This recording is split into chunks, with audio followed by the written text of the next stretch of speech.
Hi guys, and welcome to Post-Fight Reflections. It's me, Paolo Lucci, and George Glinski. Team Toe the Line. We're going to be reviewing BKB Lockdown. George, you were there in person, obviously behind the scenes. I was watching from the pay-per-view. We've got the two different perspectives there of quite a special night, wasn't it? No crowd there, really. Odd atmosphere.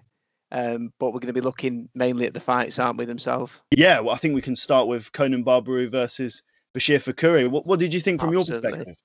Kicked off with a bang, and that's what the fight was designed for. When Jim put those two guys on there, he knew it was ending in a quick knockout either way. And it was really fun to watch. It did kick off the night nicely. Conan, the barbarian from Transylvania, that was interesting to watch. Wading forward, overhand, looking down. He did look like he was swimming at some points. He was just swinging for the fences, wasn't he? Yeah. It's great to see Bash, my mate Bash, improving loads. He definitely improved from his last performance. Unfortunately, the result was still a loss. However, he can hold his head high that he did much better, and he showed that he's been boxing. He's been learning boxing a bit more. Agreed. Great explosive fight, fun to watch. Both guys came out fine out of it. How did you see it ringside? Did you get any splattered with any blood or anything? Well, it was horrific. Like obviously the finish, there was the two knockdowns. The first, the lead overhand, and then the second, the right overhand.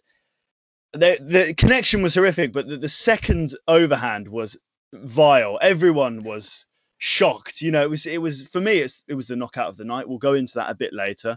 But that final right overhand was vicious.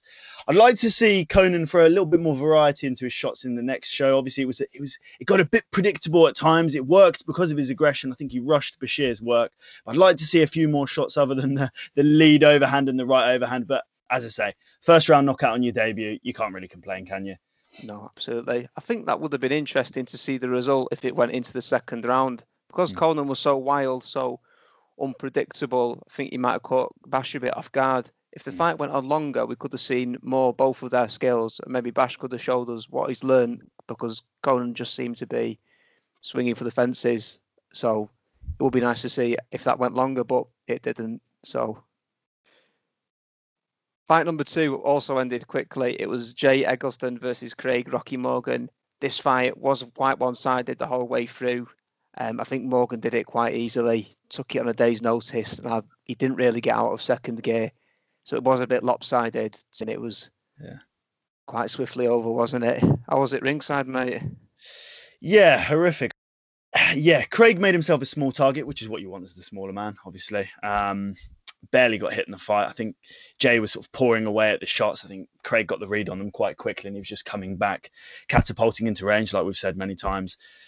Clean work, just looked composed, relaxed, kept doing this for some reason. I don't know why.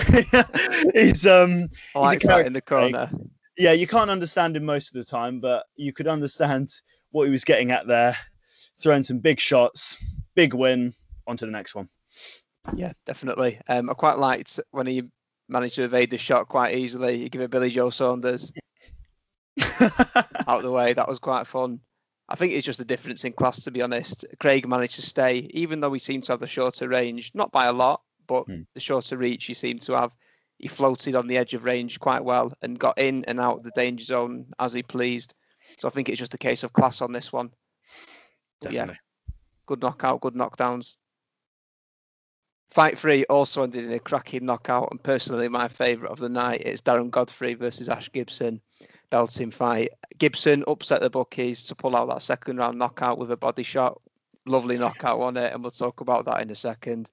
I thought Gibson was great, going upstairs, downstairs, switching it up all the way through the fight.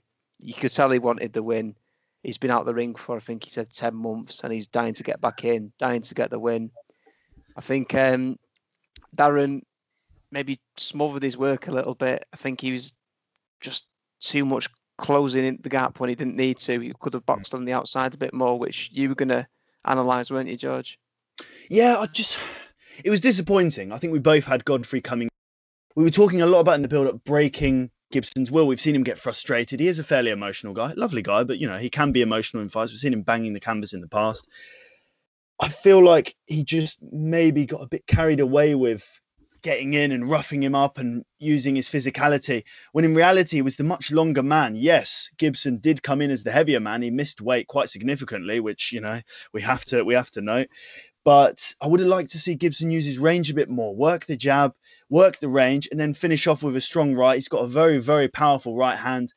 It seemed a little messy at times. And I think, yeah, just disappointed, really disappointed for Darren. And I hope he bounces back with a big win next time. But ultimately, he just fell short here. But Gibson just fantastic. I mean, that left to the body, they were both going for it. Took the wind out the sails. And he's been training so hard. He told me in his post-fight interview, he's been training down at AVT, down with Danny Mitchell and Ricardo Franco. I think he just looked great. Cardio was there, you know.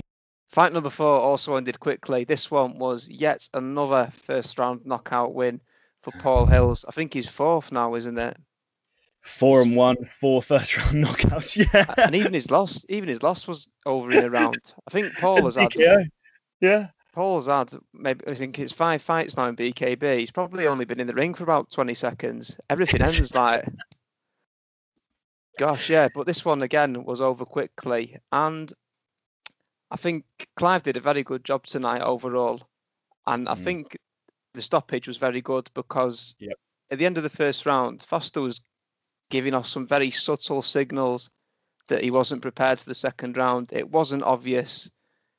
And the fact that Clive and the medical team managed to pick up on the facts that he wasn't all there and stop it was a great accolade to the safety measures involved. When he said, "Are you okay?" he didn't straight away say yes. He was daydreaming a bit. I think his eyes looked a bit, even a minute into the fight, I do think he looks a bit dazed and a bit what is going on. I think the main issue was inexperience. I don't think he's ready for this level, especially not at Paul Hilz, but just not at this level at all. I think his defense was, he was trying to do what Leeson does very well, which is hands low, quite a straight back and up all the upper body movement, but he's not got the pedigree to pull it off. So he just seemed to have his chin in the air, back very straight. And he's just presenting that target, which Paul landed on quite a few times. No disrespect to him, because he took on a great challenge in Paul Hilz in his debut, but I just don't think there was the pedigree there to pull off that style of defence, because the few that he did manage to evade, he didn't do much with it. He's like, great, I've missed that. Not many counters, anything like that. Paul, you can beat what's in front of you. A great performance by Paul. Finished it quickly. And I'm looking forward to seeing him challenged when he does eventually fight Chris Tresize. Definitely. Just one thing to note, the cut on Paul Hilz below the eye, it was quite a bad cut. But I don't know if you saw anything. It was a weird moment, I think, in the Fight TV, where I believe it happened in the corner, because that's where he came out with the cut. I couldn't quite work out what had landed. I hadn't up to that point seen anything land from Aaron, apart from, I think it was a lead jab. I think it was just the one jab I saw land before and after that. But something happened in that corner and it discombobulated. Happened for me as well. You know, the screen blurred. It's blurred, then annoying. The screen blurred, and then you hear the commentary go, "Oh!" Yeah, everyone kicks off in the commentary. Something had happened, but the screen was blurry, so we were all at home like.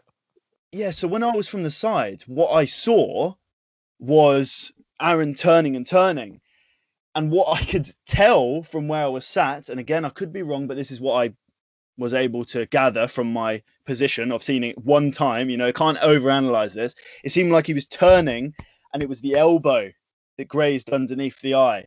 Now, again, I saw this once. No one's going to be able to know. That's the problem. I mean, if you watch it for yourself, I don't know if there's anyone that has it any different. Obviously, if we're both having the same issue on the Fight TV app, then, you know, it's probably going to be the same for everyone else. Coincidence. I mean, it just does 2 out of anyone. Yeah, it was. Yeah, but yeah, it was a good performance from Paul. Yeah. I think Aaron was sort of turning away a lot, which again made the work like a little awkward. I think, to be fair, Aaron ducked out the way of the overhand right really well. I think he's probably the only fighter in the history of Paul Hilz's fights that hasn't been hit by the overhand right. So credit for that. He's done his homework. Yeah, he's done his homework, I think. But I think he was just avoiding the overhand right, and I think he forgot that there was some pretty nice straight shots from Paul Hilz. And that jab, going from the body to the head was the game changer for me. Great fight. Fight number 5 was the first one to go the distance over just 3 rounds. Before that, we've had all 4 ending by knockout. It was Rhys Murray's debut against also Marty Kay's debut. Quite an interesting fight. They were quite different. Rhys obviously a lot taller, a lot younger, a lot more reachy. Marty, a bit shorter, a bit heavier in the stance. I thought Murray was going to come out and try and blast him out of there quickly, but he played a really mature game. Apart from the showboating, it was a really mature performance. Didn't really engage much because he didn't have to. It was really clever. If you want, you can go in and go all guns blazing, swinging, and then it'll just be the toss of a coin, like we saw in Bash Barbaru. If you both go in just steaming, swinging shots in, it just toss the coin who wins.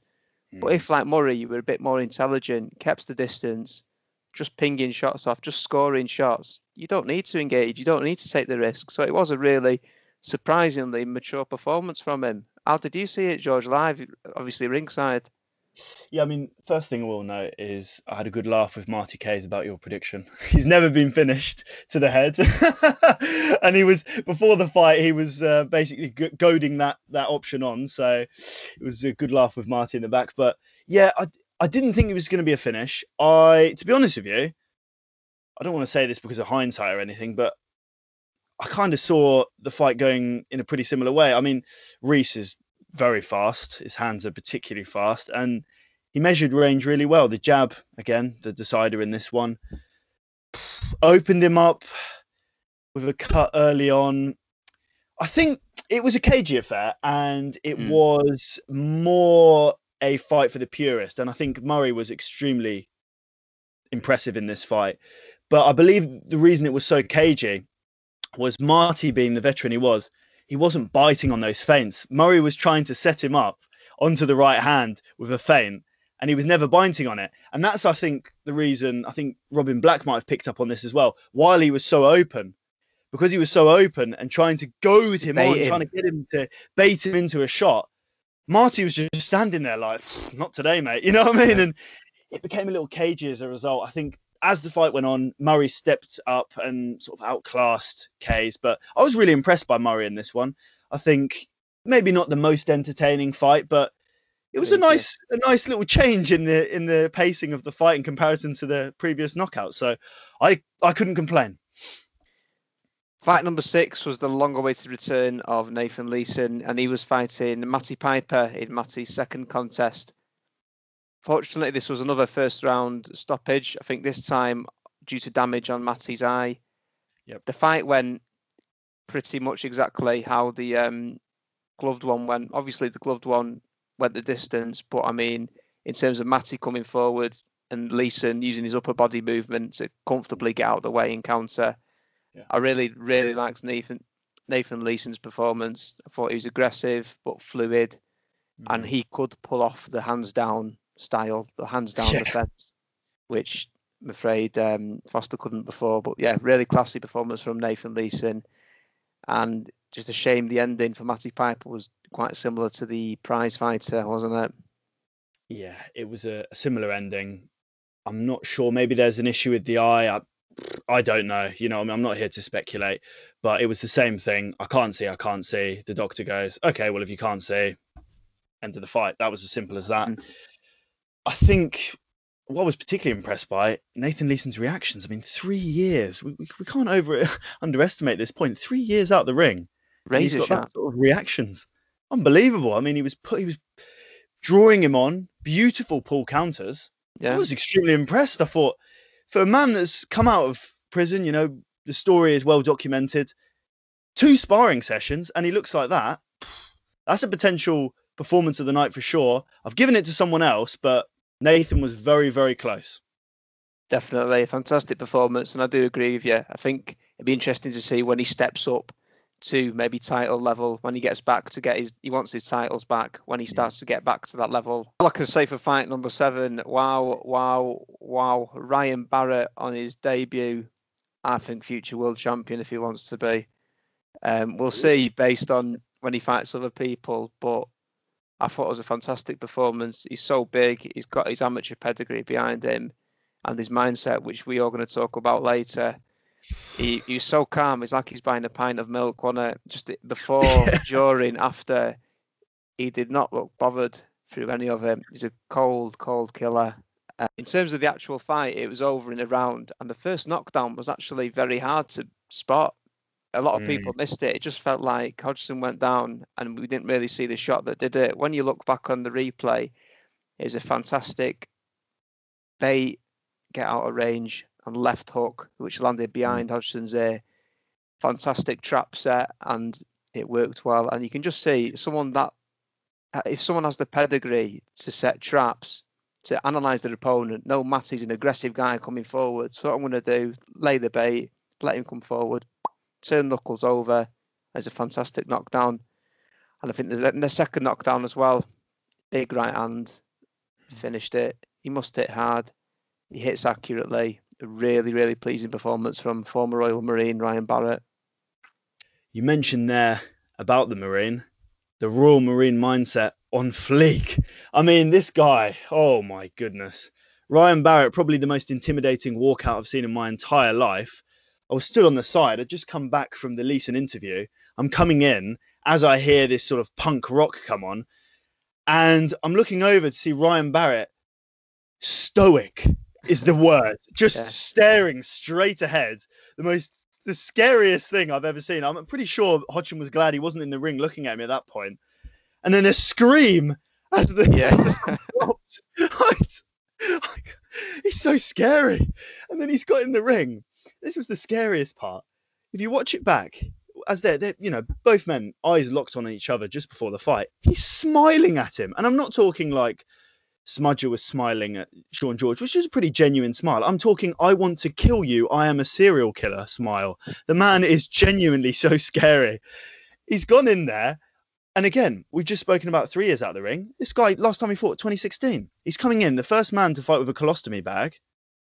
I mean, he's got everything against him, and he's just an unbelievable performance. Another man who could have won performance of the night. I've given it to someone who's got a few more rounds out of the bag, but just so impressed by him. And in his interview, just so calm. You get that buzz from a fight. Everyone has a little bit of edge, whether or not it's a bit of disappointment, an uplifting result.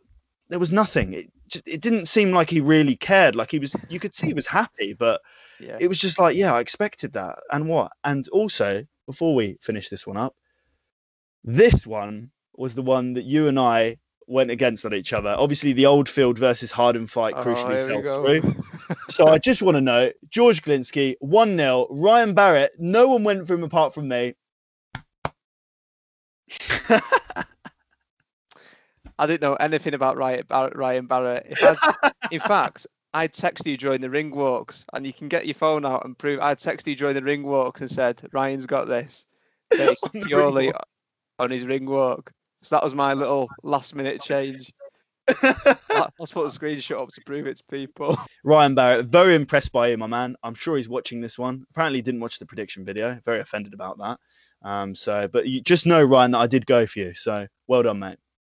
Well done, mate. Yeah, and big shout out as well for being so open about the ulcerative colitis and colostomy bag. That's great publicity and great. Gives people a lot of encouragement suffering similar things. So well done, it's a brave thing to do. Fight 8, probably one of the better fights of the evening. It was debutant Will Cairns versus Scott McHugh, who's already a bit of an icon in BKB. Fantastic, fantastic fight. I absolutely loved Will through that. I thought he was confident on the front foot, back foot. He switched stances competently, and it was actually useful. A lot of people who switch stances do it because, look what I can do. Yeah. But Will actually was useful with it. I thought he landed some great shots between head and body. And I just want to compliment both men on the chins. Both of them took some shots that would have decked a horse. They were unbelievable, the pair of them. Scott looks in great shape, and he took some really hard body shots. So it's probably his conditioning, all his ab work, etc. helps protect him against the body shots. But I really, really want to see Will in again. He was so entertaining, and you could tell he was having fun. When you see someone else having fun, it's also fun for you. You do get a bit of an awkward feeling when you see a fighter who's given up and he doesn't want to be there. It feels a bit You feel for them, don't you? You want the fight over, but Will was loving it, and Scott was too. I think a cracking fight. And I think you were going to talk about what was a knockdown in the first round, weren't you? Yeah, so obviously, as we know in boxing, a scoring shot. It was on the right shoulder. It was a bit of an awkward one in the rule set, but as long as it's within the scoring area, yeah, he's gone down. I'm not sure what the protest was. I think Will was suggesting that there was a lockup between their feet, and that's why he fell over. Obviously, with the camera angle, I couldn't see the feet, but in person, again, on my first instinct, I couldn't see it either. So it was difficult to call. Yeah, I'm sure. A really good fight overall. Yeah, great fight overall. I just want to mention for Scott, I think looked a lot more composed than usual. Didn't rush his work, like we said basically in the build-up. It's almost as if he watched my video. Oh wait, he did. No, he wasn't rushing his work. He was picking his shots a lot nicer, and yeah, some nice body work up close. Mixed it well. Good head movement. Very improved. I'm impressed by Scott in that fight, and I don't know if you scored it the way I did, but I had it obviously with the 10-8 at the start and then 2 10-9s. Although that first round, I did think Will was winning up until that knockdown. Same. Yeah. But a close fight. On to Charlie Milner versus Eric Olsen. This was a difficult one to predict, wasn't it, going in there? Eric, crazily, out of the 3 men he was offered, chose the biggest one. And Charlie's a big boy, isn't he? The size difference was when he saw them weighing in, squaring off against each other, was huge. And you look at Eric and think, why are you doing this? Eric had a good first round. I thought he did really well in the first round. And in fact, based on the first, I thought Eric's got this. Yep. He's landing a few shots. But I think once the novelty of Eric wore off, the size just came through. And Charlie did so well. He was rolling the overhand. He's rolling Eric's overhand right on his left shoulder, riding it out as it came in every time. His shots looks hurtful. He looks like he hits really hard to Charlie. And I think you could see on Eric's face that these shots were painful. I did underestimate his boxing skill. I just thought that with the MMA background, I didn't think he'd be able to outbox Eric, especially in his debut. But I think a good big man beats a good small man. And Charlie was a good big man. He was, yeah. I think we both got this one wrong, unfortunately. It was a good run. 2 shows without a wrong prediction. Got 3 on this card. Pretty humiliated by that. It's cursed, this one. It's a cursed show. It was a cursed show. We'll blame it on the atmosphere. Obviously, all those 3 fighters, Eric, who was the other one? Darren, and then, of course, Smudger, all because of the atmosphere, nothing else. We'll leave it to that. But yeah, Charlie just dropping the shoulder low, as you say, rolling that overhand onto the back. And then, as a result, because he had that lead hand low, he was countering with that left hook, whipping it in every time Eric went down and speared that jab into the body. It felt like 2 shots were mainly being thrown by Eric, and I think Charlie read that pretty quickly, as you say, rolling, and then the little left hook as he was coming down with the jab to the body. It was a good game plan. I mean, he was the longer man, 85-inch reach, 285 pounds. I think it was a hard ask. I mentioned it in the post-fight interview. I didn't want to take it away from Charlie. I think size Eric's was a massive part of this. A massive part of this was size, and I think, it was a great game plan from Charlie, and I don't want to take anything away from him, but yeah. No, I was impressed with him. Yeah. I was pleasantly surprised with him, definitely. I'd love to see who he fights next and how that fight will go. And actually, just to mention a bit of inside information on the knockdown in the 3rd round, I was told by Eric that his eye had gone white. He was blind in one eye. We've obviously heard that earlier on in the show. So it was a difficult one for him, and just the body just gave way. A bit of a late reaction, but when that goes, panic sets, and I think that was the case there. That's a really scary thing to happen, isn't it? It really is. Keeping with the big boys, it's Dan Podmore versus Rob Cunningham. This was a 5-round fight for the British heavyweight title, the co-main event. It ended in the 4th round, I think, wasn't it, when Clive Allison stepped in. Unfortunately, Rob Cunningham wasn't in a position to continue. It was a difficult position to be in. It's your debut against someone as experienced as Dan Podmore. Dan Podmore was really hungry, and a fantastic performance from him. Rob, I think, was just a touch hesitant. I think that's the key word. I think Dan was keeping very active, moving his head, moving his hands as a boxer does. But coming from an MMA background, I think Dan struggled with the boxer's movement, and I think it put him off a bit. He seemed a bit, what do I do with this? So I think he came across as a bit hesitant. The shots that he did get off were good, and the shots that he landed did seem quite hurtful. Yeah. I just don't think he threw enough. He did well in his debut. It's just that I think maybe he needs a bit more experience against pure boxers, because when you see someone coming in like this, it can be quite off-putting, and he might have froze up a little bit. You could hear his corner saying, take some risk, but it's easy to be brave when you're on the other side of the ropes, isn't it? You're not risking your head, are you? It's all right to shout, take some risks. And that's the same for everyone at home, any armchair fan at home who gives their opinion. In the same way that our opinion doesn't mean much. It's the man in the arena that counts. Yeah. But if we're to analyse it, I think he was a touch hesitant against a very good Dan Podmore that night. Definitely a very, very Podmore on the night. I said in the lead up, we're going to see a completely different Dan Podmore. Did. Wow, we did. Yes. Unbelievable from Dan. Performance of the night from me, I believe it's the same. Go through that as we go on. But yeah, just excellent. The link-up play between him and Simon Haycock, his coach, unbelievable. I don't think you could quite work it out from the broadcast, but everything Simon said, obviously his coach, everything he said, Dan did to perfection. Patience, stay back, work the jab. All right, slip, back, patience, constantly reminding him, because Dan has been drawn into so many wars. I mean, have you seen the Josh Burns fight? God, that was ugly. You know, it doesn't need to be done. No, he was swinging for the fences, and there were a few moments where he went back to his early days, and that was where Cunningham got his work off. And obviously he was reminded multiple times. Simon had, I think, 2 breakdowns during that fight. So yeah, it was an interesting one. But yeah, he composed himself well. He looked excellent, just controlling range with his feet beautifully. And for a man that was, I think, 4 inches shorter, the reach disadvantage, to be able to get in and out of range so effortlessly was excellent. And yeah, just clean as anything. And that jab, my goodness, he looks so fast. I mean, just so many things. So many things. In the gas tank, that was the thing we spoke about coming in. The gas tank, it failed him in the past 4 rounds, no problem at all. So, I mean, he wants Maldonado next. That's what he said in my interview. Give it to him. That's what I say. Yeah. The main event, what can we say about that? There's so much to talk about. It was controversial. It was fun to watch. Surely the fight of the night. Yeah. The British bantamweight title 5-rounder between Smudger Smith and Sean George. Probably one of the closest fights I've seen.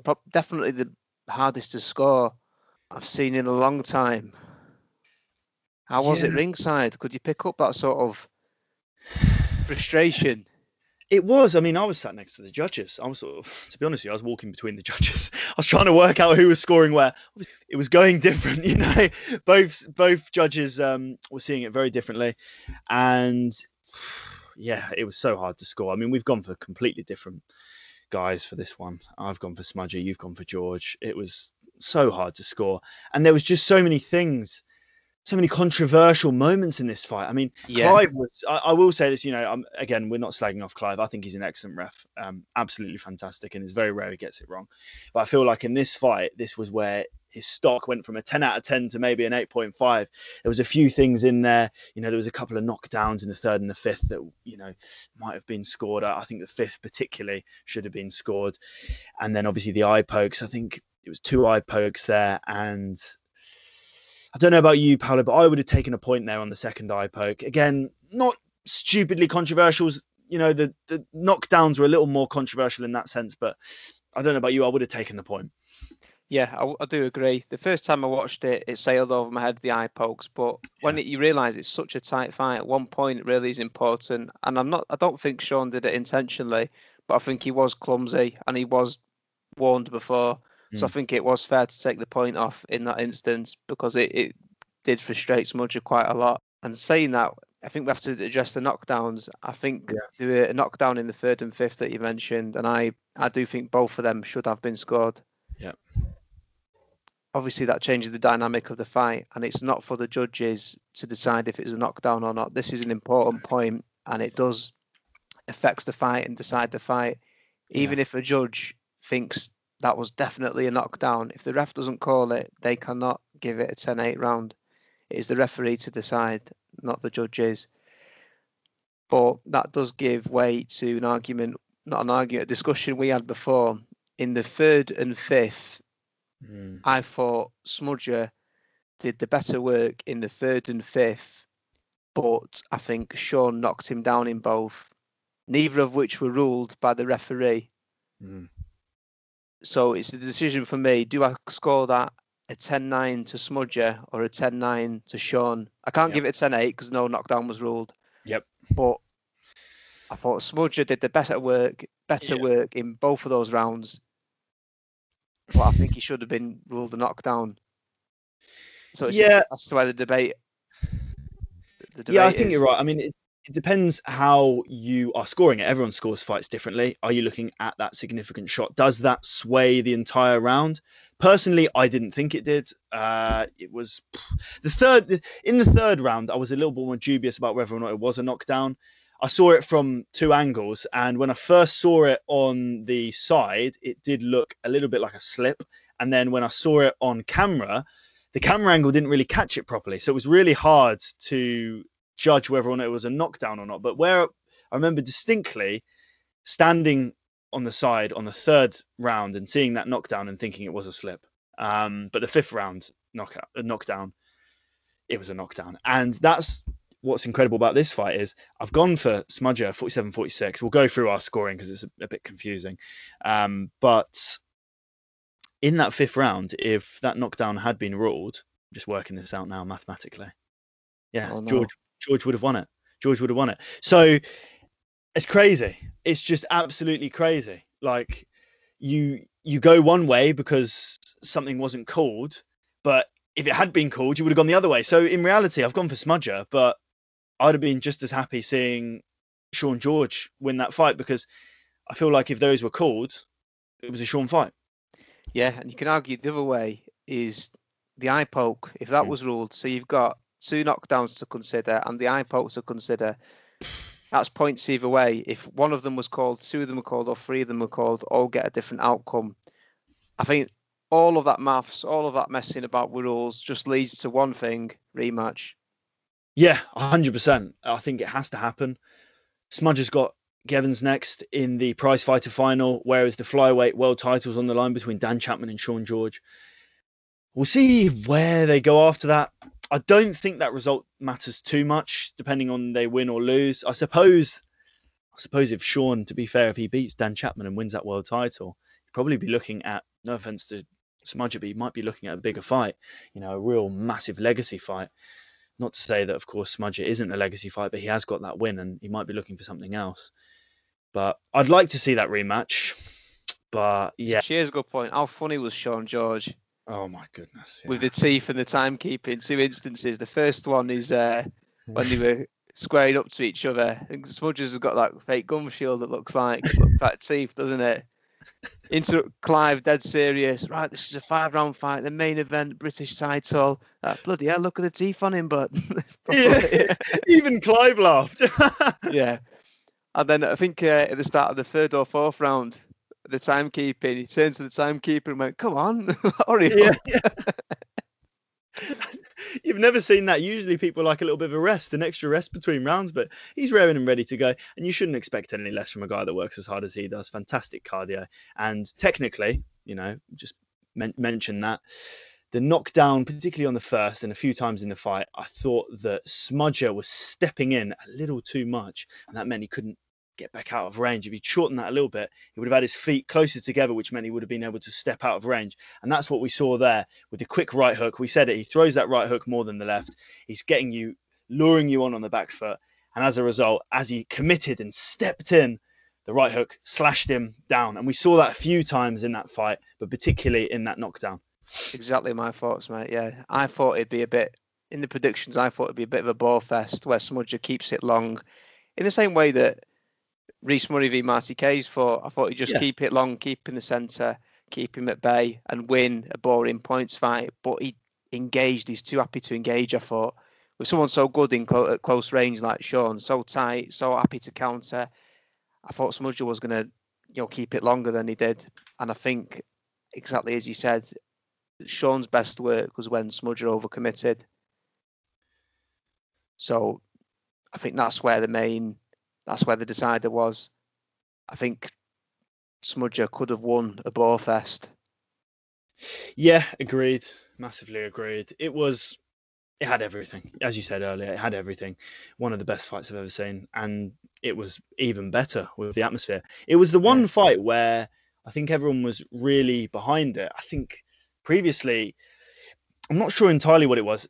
For me personally, I didn't want to, scream and shout and clap my hands purely because I thought it would affect the broadcast. But looking back at the broadcast, it wouldn't have. So maybe I should have done that a bit more. If we have another lockdown card, I will be a bit more amped up. I was excited, don't get me wrong. I wanted to contain it a little bit because I didn't want to, throw things off. But yeah, that fight, everyone was screaming and shouting and clapping hands. And I think that helped the lads get involved and become a war.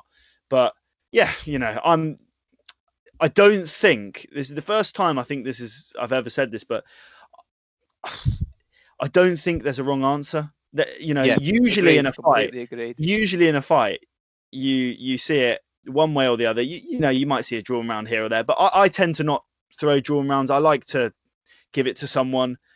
But here there were so many different outcomes, and it depends how you're scoring it, and that's why it has to be a rematch. It's probably the closest fight in BKB history. I can't think of a fight like this in any sport that's been like so controversial, and just there's so many different outcomes and possibilities. It was so weird. Yeah. So should we go through our scoring, because that might help the viewers, and then we'll just finish this off, round it off. How did you have the first round? I had the first round 10-10. I called it even. I just didn't think either man stood out enough to make it a 10-9. I know you prefer to make a decision, but I thought it was so competitive. I felt unfair to give it to one man. That one was a 10-10. And I think the judges gave it one Smudger, one George, one draw. Yeah. Who did you give it to in such a tight decision? Who was yours? I gave it to George. I feel like there was just a couple of clean shots. That was really the difference. It's hard in that because Smudger was the aggressor. So as a judge, you usually, in a round that's so close, you usually go for the aggressor. But for me, there was a few cleaner shots from George. It was such a hard round to call. But as I say, I like to go for someone. So I've gone for George in that round. And yeah, 10-9 to George. Great. Round two we had two knockdowns, didn't we? Yep. It was, I gave it 9-8 to Sean George. I had that because I thought George won the round, which makes it a 10-9. Yep. He scored a knockdown against Smudger, making it 10-8. And then when Smudger got his knockdown at the end of the round, it takes it down to 9-8, still to George. I think most of the judges went for a draw, but England boxing anyway, you don't have to go for a draw if there's a knockdown apiece. You still can have a winner in the round. And I think George won the majority of the round. That's why I gave it George 9-8. Yeah, agreed. The same here. The only thing I will note is a bit gutted for Sean George, really. He could have come away with a 10-8 there. He sort of dropped his hands, taunted Smudger, and then the right hand over the top and got knocked down. You cannot play with fire with Smudger Smith, and he did. So that was really the crucial decider in the scoring of that round. But yeah, 9-8 to George. Round three was controversial in terms of a knockdown what we think was a knockdown that wasn't ruled, and an eye poke that we think should have been punished. But if those two things both happened, then they sort of rule each other out. Sean would have lost a point for the eye poke, and Smudger would have lost a point for the knockdown. So, if they happened or not, doesn't make much of an effect. I had that one 10-9 George, but I would not argue if you had it the other way around. This is what I mentioned before. I thought Smudger did the better work in the round, but because of the knockdown that wasn't ruled, I thought George deserved the win. So it's 10-9 because there was no knockdown ruled by the referee. But I think George deserved the win because he got a knockdown. Yeah. In my eyes.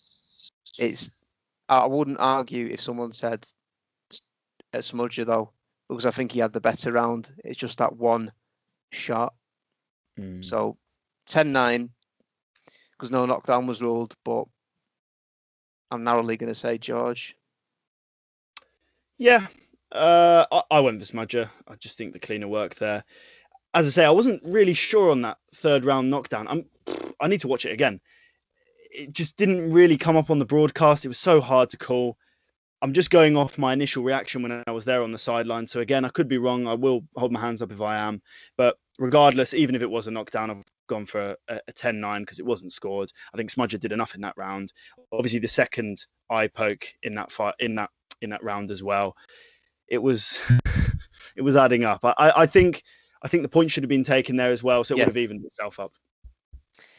Round 4, the easiest, Smudger.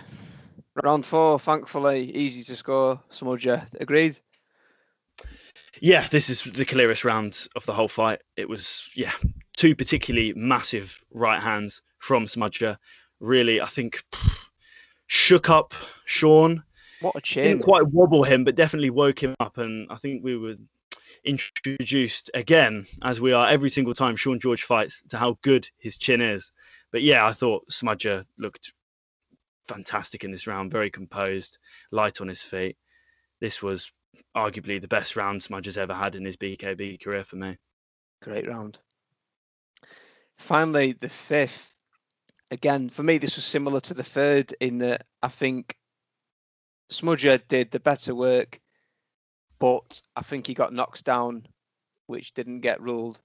This is where he sort of bounced off the ropes, or the ropes kept him up. I went, again, 10-9 because the knockdown wasn't ruled, 10-9 to George. However, I wouldn't argue with 10-9 Smith because I thought it was Smith's round. Smith did a better round. It was just the shot that should have been ruled a knockdown that made George deserve it in my eyes. Yeah. I think in terms of the 3rd and the 5th, this round was closer than the 3rd round was in terms of the boxing ability, and the knockdown was more prevalent. It was a bit more obvious. So in terms of the 3rd and the 5th, that 5th round, I'm happier with that suggestion there. But it was like this. Yeah. Even now, I'm actually starting to consider maybe I'd give it to George, but yeah, I just edged it to Smudger. If I'd gone the other way, I believe it would have been a 47-46 to George. So yeah, it was close. It was really close. I had it as a Smudger round overall as a 10-9, but could have gone either way. Definitely so hard to score. This is probably the one fight where I would have been satisfied with a draw. Normally when a draw's announced, you think, but this one fight, I thought it'd be reasonable. Such a hard job for the judges in this fight. So many things, so many aspects to it, to the scoring. Rematch. All we need is a rematch. There's nothing like it. There's never been a fight like it. Incredible. Honoured to watch it. You know, there's a few times I've seen it. You know, Sean George versus Tyler Goodjohn, one of the moments. Unbelievable atmosphere. But this, it's one of those moments where you sit back and you think, this is why I love BKB. And this fight was just a testament to the brand and to the sport. And yeah, really proud to have witnessed it in the flesh. And yeah, wonderful fight. Congratulations and thank you to both men. Astounding fight. Thanks, guys. We're going to conclude now on our favourite picks of the evening. George and I are each going to pick our favourite knockout of the night, our favourite fight of the night, and our favourite performance by an individual boxer of the night. Let's kick off, George, with the obvious one, the one we definitely agree on. It's got to be Sean George and Smudger Smith for the fight of the night. Yeah, no justification needed. Pretty obvious choice. One of the greatest BKB fights of all time. Worthy of fight of the night. Performance of the night? Daniel Podmore? Yeah, really impressed with that. Got to be Dan Podmore. And finally, I think we've got a different one for knockout of the night, haven't we? Yes, this is the difference. I've gone for Conan Barbaru. Your pick was one I was considering myself, but I just think the brutality of that overhand right, especially from ringside, it left a real effect on me. And yeah, given it to him. Definitely. Yours was quite a sickening, quite a memorable one. I went for Ash Gibson against Darren Godfrey. I thought it was technical, and I thought it was quite unusual, the body shot. It was an absolute sickener. And I don't think Darren would have beat a count of 20 days, never mind 20 seconds. Yeah. And thanks, guys. Those are our picks. Let us know what you think in the comments. Remember, Toe the Line is the #1 place for bare knuckle boxing content. If you want any more, click the subscribe button. George, thank you very much, mate. It's been a pleasure, Paolo. And to everyone who's watched this far, all the best. God bless.